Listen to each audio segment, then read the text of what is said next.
Merci aux courageux d'être venus à 9 heures. Ce qu'on disait en introduction avec Alexandre, c'est que ceux qui viennent à 9 heures, c'est ceux qui veulent vraiment voir la démonstration versus certains démos à 11 heures où on se dit que c'est pour boucher des trous et remplir l'agenda. Donc du coup, aujourd'hui, ce qu'on va vous présenter, c'est on va démarrer par quelques slides sur Checkpoint et puis introduire qui est Silverpeak et puis une petite démo de l'intégration du produit Silverpeak SD-WAN avec l'offre Checkpoint CloudGuard. Et je laisse la parole à Alexandre. Bonjour à tous. Donc, déjà un petit rappel sur Checkpoint. Donc aujourd'hui, Checkpoint est un éditeur de cybersécurité qui a démarré depuis environ 26 ans qu'on existe. On a commencé par le firewall et aujourd'hui on vient avec une architecture de sécurité qu'on appelle Infinity qui va permettre de couvrir finalement tous les vecteurs d'attaque aujourd'hui pour les entreprises. Donc on a le réseau périmétrique, le cloud, le mobile et le endpoint, etc. Dans le cadre justement donc tous ces nouveaux projets SD-WAN, donc Checkpoint n'a pas de solution, donc on a sorti une solution de sécurité qui va permettre de s'intégrer avec les acteurs majeurs du SD-WAN, dont Silverpeak. Donc voilà, donc on va faire des partenariats, des intégrations très poussées, et donc qui vont venir s'intégrer. Donc aujourd'hui, on va parler de CloudGuard Connect, mais aussi dans ces environnements et dans ces projets SD-WAN, pour sécuriser le SD-WAN, on va aussi pouvoir s'appuyer sur CloudGuard Edge. Et donc tout ça est articulé aussi autour de notre base d'intelligence qui permet de partager les informations entre toutes nos solutions et pour tous les clients. Donc CloudGuard Connect, c'est une solution de sécurité réseau à la demande avec des passerelles de sécurité qui sont toujours à jour avec les dernières versions, les mises à jour de Threat Intel qui sont faites et on va pouvoir s'intégrer avec des routeurs existants ou des CPE avec Silverpeak. Donc la configuration est très simple, on va s'appuyer sur un portail cloud. En quelques minutes, finalement, on peut déployer ces sites de manière manuelle ou automatique dans le cadre d'une intégration avec l'orchestrateur SD-WAN, de Silverpeak. Donc on va avoir des liens redondants sur chaque site et ce qui nous permet justement d'avoir des taux de disponibilité très forts vu qu'on est basé sur une architecture cloud qui a été designée vraiment pour. Donc comment ça fonctionne finalement? On va avoir notre branch office, on va avoir notre routeur ou notre CPE dans le CPE SD-WAN, et on va monter des tunnels GRE ou IPsec vers des passerelles de sécurité qui sont hébergées dans le cloud. Okay. Donc ce qui nous permet d'être très rapide pour les déploiements, d'être scalable et de mettre de la haute disponibilité. Au niveau des localisations, donc on va se baser sur une infrastructure vraiment designée dans le cloud public sur AWS. Donc, ce qui nous permet d'utiliser tous les data centers disponibles pour qu'on soit toujours au plus proche des branch office. Okay. Pour le management, alors soit on a un portail dédié aujourd'hui dans le cloud, en quelques minutes on peut créer nos sites sur ce portail. Et ensuite, donc, soit on manage la sécurité dans ce portail, donc le portail, le checkpoint, portal.checkpoint.com, ou alors, si on a une infrastructure existante avec un serveur de management que l'on a on-premise, on peut gérer sa politique de sécurité comme on le faisait avant sur ces firewalls, on va dire traditionnels, en gérant sa politique de sécurité via cette console. Et tous les logs sont centralisés sur cette console, et donc on peut voir les logs qui proviennent de ces passerelles de sécurité dans le cloud et celles que l'on a on-premise.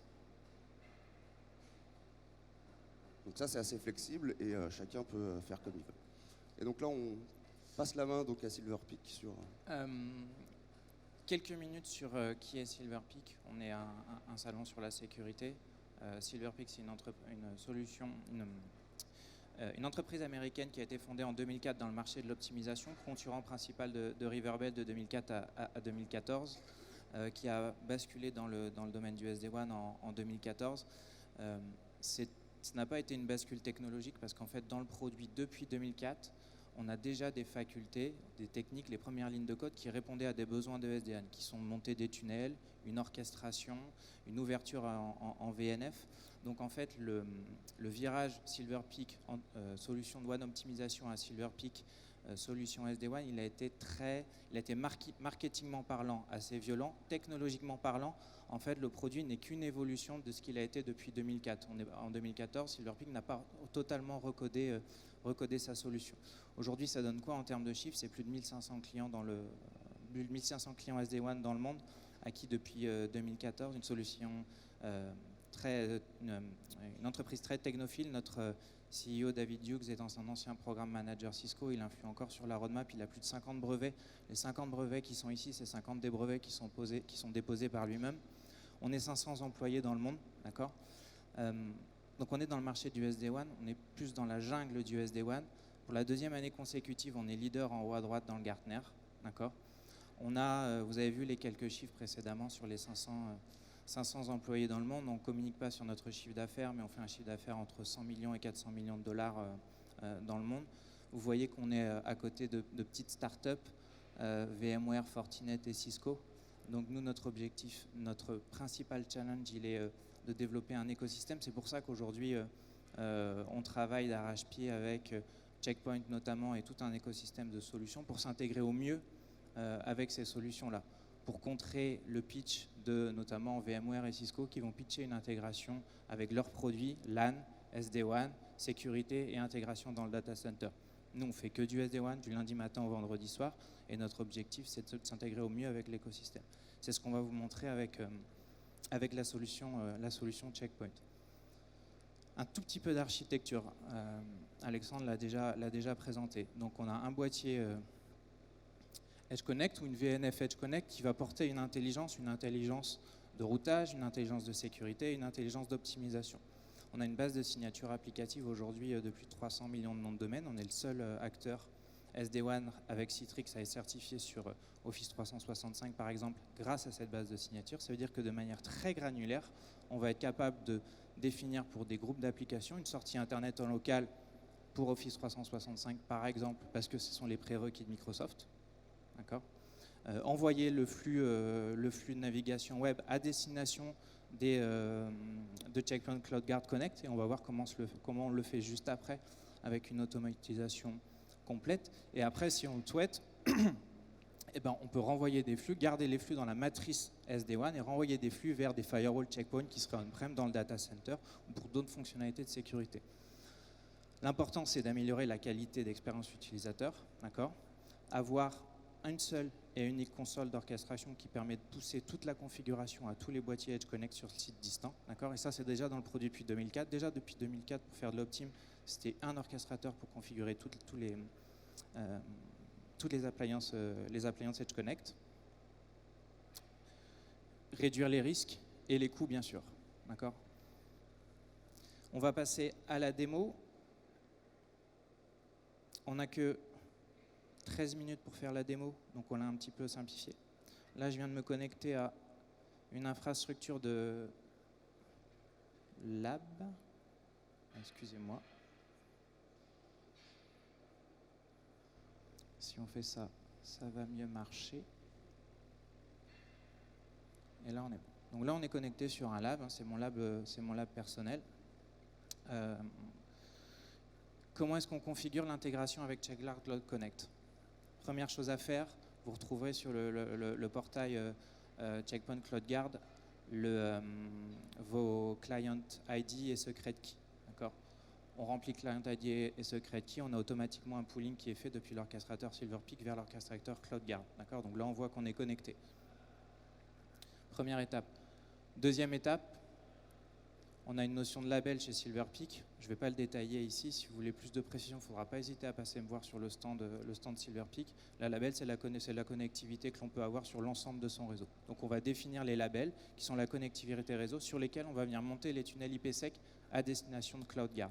D'accord. Donc je fais simplement un drag and drop qui me permet d'utiliser ma connectivité et d'appliquer cette configuration sur ce type de label. Je sauvegarde. Ici, sur la partie tunnel setting, on va avoir du coup les informations d'authentification, d'encryption, etc. pour monter les tunnels, mais tout ça c'est déjà préconfiguré parce que nos R&D ont travaillé ensemble. Et une fois que j'ai fait ça, Mais en fait, l'orchestration Silverpeak et l'orchestration Checkpoint discutent ensemble. Donc la seule chose que j'ai à faire, on voit ici d'ailleurs qu'on a 2 IP puisqu'on va monter un tunnel primaire et un tunnel secondaire. C'était ce que présentait Alexandre sur ses slides. D'accord ? Ensuite, la seule chose que j'ai à faire, ça va être dans la partie Business Intent Overlay, qui est vraiment cette slide-là, c'est la principale interface de configuration dans la fabrique SD-WAN. D'accord ? On va aller grouper nos applications. Par overlay. On voit ici Real-Time, FIC 2020 et Critical Apps. Ici, avec Alexandre, on a créé un overlay, un groupe applicatif FIC 2020, dans lequel on va retrouver quelques applications, d'accord, What's My IP address, YouTube et un nom de domaine guns.com. D'accord, il faut savoir qu'après, on reconnaît plus de 10 000 applications SaaS chez Silverpeak. Donc, si vous voulez envoyer le mail dans CloudGuard, le SharePoint ou sortir le OneDrive directement, tout ça, c'est complètement customisable. D'accord. Donc là, j'ai configuré mes applications. Je vais avoir ici, dans cet overlay FIC 2020, du coup, un trafic à destination d'Internet. Et la seule chose que j'ai à faire ici, c'est un drag and drop de Checkpoint CloudGuard, de pousser la configuration. Et cela veut dire que, sur tous mes labels Internet DC qu'on a vus précédemment, qui sont présents sur ma fabrique SD-WAN, je vais aller monter 2 tunnels à destination du POP CloudGuard le plus proche. Comment on sait quel est le POP CloudGuard le plus proche? Géolocalisation. Et toutes les 24 heures, automatiquement, le process de Silverpeak, c'est d'aller vérifier s'il n'y a pas un POP de CloudGuard le plus proche que celui qui est utilisé. Évidemment, après, on va gérer tous les scénarios d'un flux, d'un tunnel A qui tombe, un tunnel B qui tombe, et on va intégrer dans quelques mois aussi une notion d'IPSLA pour savoir s'il y a de la latence qui est plutôt induite par un tunnel plutôt qu'un autre.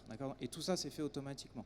Donc, le tunnel, là, il est déjà monté. Combien de temps on met pour monter et pour créer un tunnel? C'est à peu près 15 minutes. Donc, c'est 15 minutes pour un tunnel ou c'est 15 minutes pour 1000 tunnels. Qu'est-ce que fait la solution Silverpeak? Elle déclare aussi les subnets à l'orchestrateur CloudGuard. Elle crée le site distance sur l'orchestrateur CloudGuard. D'accord? Et du coup, je vais essayer de me bouger. Excusez-moi, petit problème de résolution, vous le voyez bien.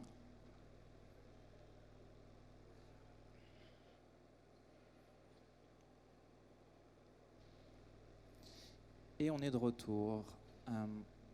Du coup, ici sur les flows, ça c'est un outil qu'on utilise pour du troubleshooting. Je vais avoir par défaut, du coup, la notion de Checkpoint CloudGuard qui est affichée ici. Donc lorsque je vais cliquer sur la partie Checkpoint CloudGuard, et ici on ne le voit pas, mais pour des raisons graphiques, j'ai volontairement agrandi cette partie-là, on va avoir toutes mes appliances qui sont sélectionnées. Et en fait, tout simplement, je peux aller voir quels sont les flux qui ont été envoyés à destination de CloudGuard. Les flux, ils ont dû être effet démo, on aurait dû le vérifier avant. Je pense que c'est quand on a perdu la connexion Internet. Je vais le relancer. Je veux bien que tu meubles un tout petit peu le temps que je commence. Pas de souci. Donc là, finalement, comme il vous l'a montré, la création du site, vous avez vu le site en actif. À partir du moment où c'est intégré entre Checkpoint et Silverpeak, c'est Silverpeak qui va aller se connecter dans notre environnement et provisionner les firewalls. Et va créer les sites finalement. Comme je vous ai dit tout à l'heure, on peut le faire à la main quand on n'est pas forcément intégré. Mais là, donc depuis l'orchestrateur, tout est géré. Donc là, après, on va se connecter juste sur le portail en fait, Infinity pour vous montrer à quoi ça ressemble. Et c'est sur ce portail que vous allez retrouver vos logs. Donc tous les logs de trafic que Silverpeak envoie à travers le tunnel pour réaliser les opérations de filtrage URL, contrôle applicatif, protection contre les menaces avancées, donc tout ce qui est sandboxing, protection 0-day, tout cela c'est géré sur notre infrastructure. Excusez-nous pour ce petit raté, on a eu un problème de niveau 1 avec le câble. Donc je réinitialise du flux, je récupère ma connexion.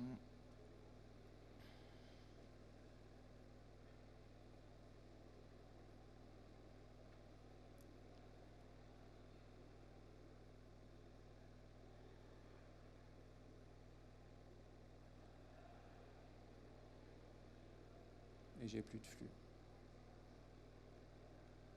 Bon.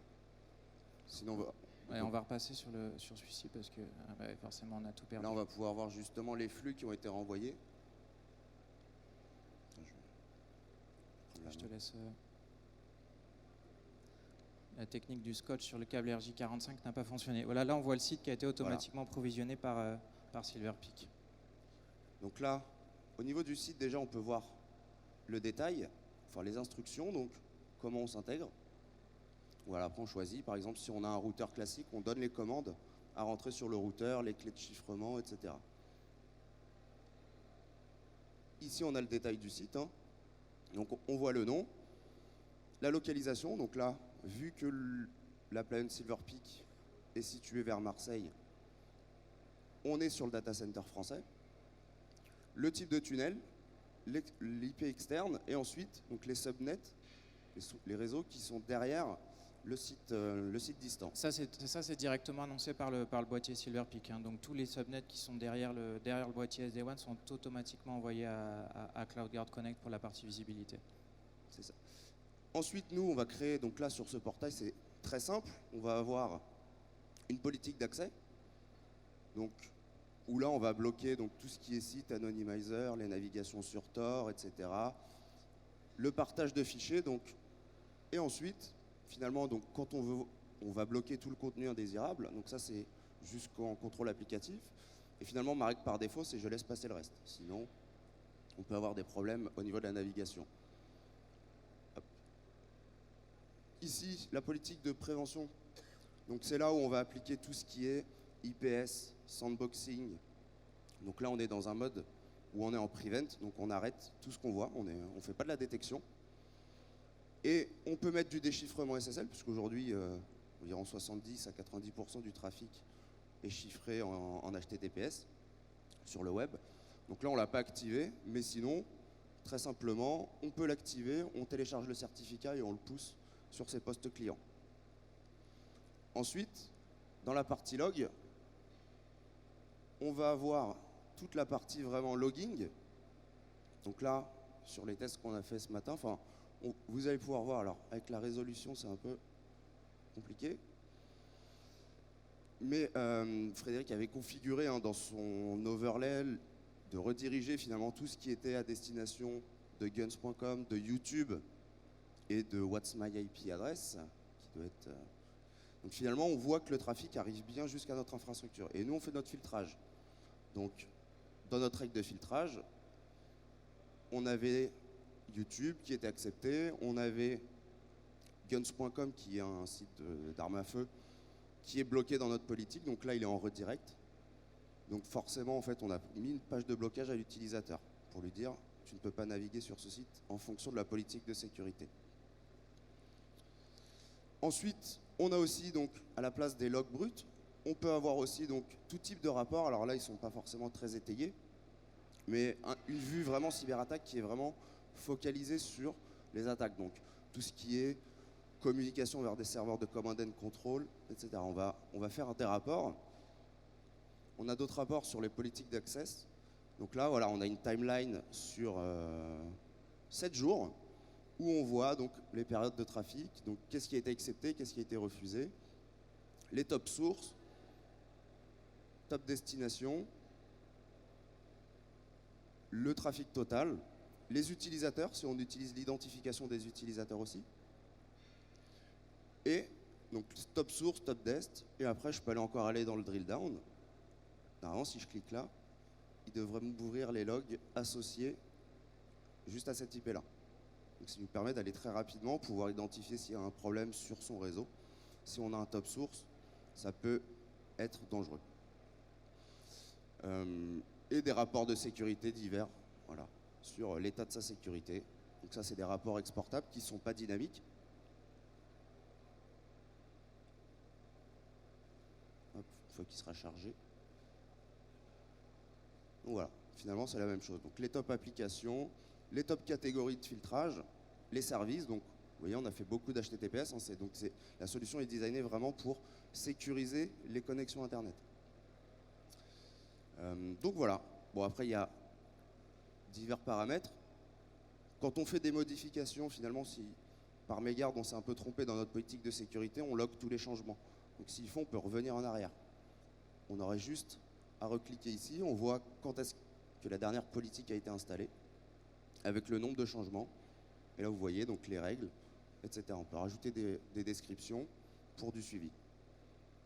Ce que je vous disais aussi, si on a une infrastructure déjà Checkpoint en place, pour la sécurité périmétrique ou la sécurité cloud, on peut très bien activer donc le management via cette console. Donc finalement, le portail, il sera toujours là, mais on peut gérer sa sécurité comme on le faisait avant. De manière automatique, on récupère tous les logs, on centralise, on corrèle, etc. Et après, on peut choisir de s'envoyer des rapports chaque semaine par mail, voilà, pour les administrateurs. Et le petit détail, c'était juste au niveau de l'intégration. Ce qu'on a fait, on a juste créé une nouvelle clé API. Sur ce portail, finalement, il regroupe beaucoup de solutions. On a choisi la partie CloudGuard Connect. On choisit une date d'expiration pour la clé. Et je vais choisir une clé qui va expirer demain. Je la crée. Et donc le fameux Client ID, le Secret ID. Et donc, ça, on le rentre à ce niveau-là, donc dans ce que vous a montré. Voilà. On revient, et c'est ici. Et du coup, il est 9h30 pour conclure. Les takeaways à prendre après ces 20 minutes, cette démo un petit peu brisée par un problème de couche physique. L'objectif aujourd'hui, les architectures qu'on voit, c'est qui correspondent au SASE Gartner qui est sorti il y a quelques semaines. Un boîtier intelligent sur le site distant, qui est un boîtier SD-WAN avec des fonctions de sécurité standard, Firewall Stateful et Zone-Based Firewall qui sont intégrés à la solution SilverPeak. Et de manière très granulaire, ensuite, on est capable d'aller envoyer le trafic vers des POP de sécurité comme Checkpoint Cloud Guard. Tout est automatisé, 15 minutes pour monter un tunnel ou 1000 tunnels, mais on a un équipement intelligent sur le site distant qui est capable de rediriger les flux. L'objectif de SilverPeak n'est pas d'être un acteur de sécurité, best of breed. On fait du SD-WAN, on essaie de le faire le mieux possible. C'est pour ça qu'on est en haut à droite dans le Gartner. Et pour toute fonctionnalité de sécurité avancée, on s'appuie sur les entités et les vendors qui le font depuis des années. Voilà, donc si vous avez des questions, n'hésitez pas. On sera sur le stand aussi Checkpoint, le stand B20. Donc n'hésitez pas à venir pour échanger sur ces problématiques, d'autres problématiques. Et puis on vous remercie de votre présence.